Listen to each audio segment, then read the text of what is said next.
I bought the abandoned house next door for $100. Clean title, no HOA ties. Years of neglect ended quietly when my signature hit the county recorder's books. Karen noticed movers first, binoculars pressed like authority against her face. She marched over demanding dues, rules, and immediate compliance theatrically. I explained politely the property sat outside HOA boundaries entirely. She scoffed, promising consequences arrive faster than explanations around here. Sirens followed minutes later, blue lights painting my peeling porch dramatically. Karen called 911, claiming suspicious activity and unlawful occupation loudly. Officers arrived cautious, professional, eyes scanning paperwork I already prepared. I handed deeds, tax receipts, and the foreclosure sale confirmation calmly. Silence stretched as maps aligned perfectly with my words. Dispatch confirmed no HOA jurisdiction, no crime, no emergency whatsoever. Officers warned Karen about misuse of emergency services gently but firmly. She argued bylaws outranked deeds, insisting neighborhood harmony required obedience. Body cameras blinked, recording entitlement unraveling frame by frame. Officers explained property law slowly, choosing clarity over confrontation. Karen demanded arrests anyway, pointing dramatically at my open door. The senior officer sighed, recognizing a familiar pattern immediately. A citation was issued for improper emergency reporting, documented thoroughly. Karen's confidence wilted as paper replaced shouting. Neighbors gathered, whispering how $100 changed everything. I thanked officers, offering bottled water and patience.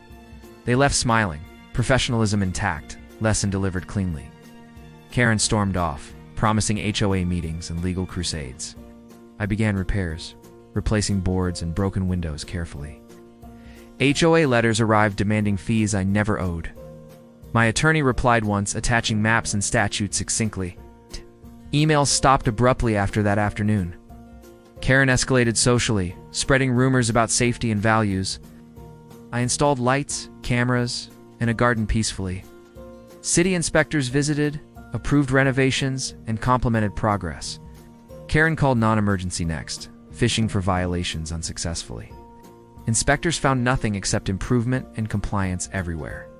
The abandoned house transformed steadily, paint brightening street morale. Property values ticked upward, inconveniently supporting my presence. HOA meetings mentioned me vaguely, then not at all. Karen avoided eye contact, weaponized silence replacing bluster.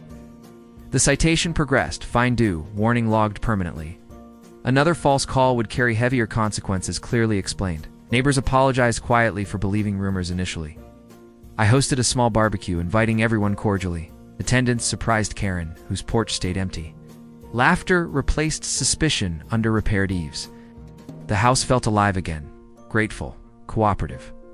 Karen attempted a lien, rejected instantly by the county. Clerks stamped outside HOA in satisfying red ink.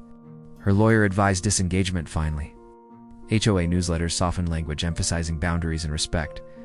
I planted trees along the fence line thoughtfully. Shade arrived where hostility once lingered. City council cited the renovation as neighborhood improvement.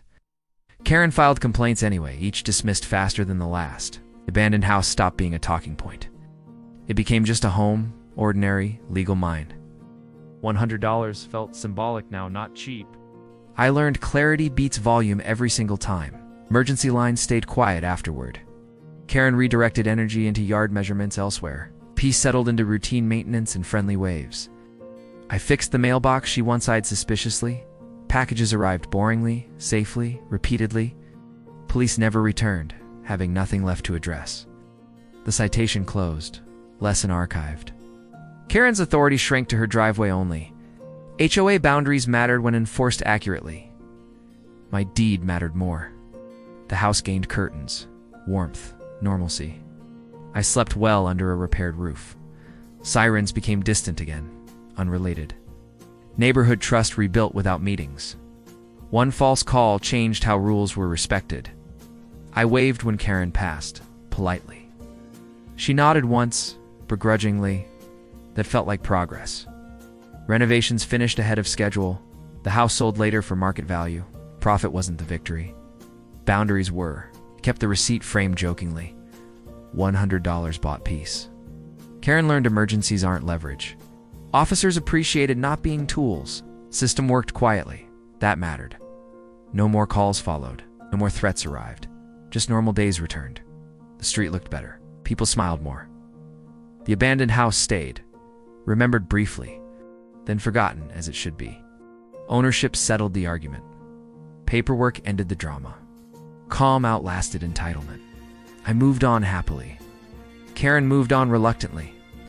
The neighborhood improved regardless. $100 changed the story. Not in the HOA meant freedom. And 911 stayed for real emergencies only.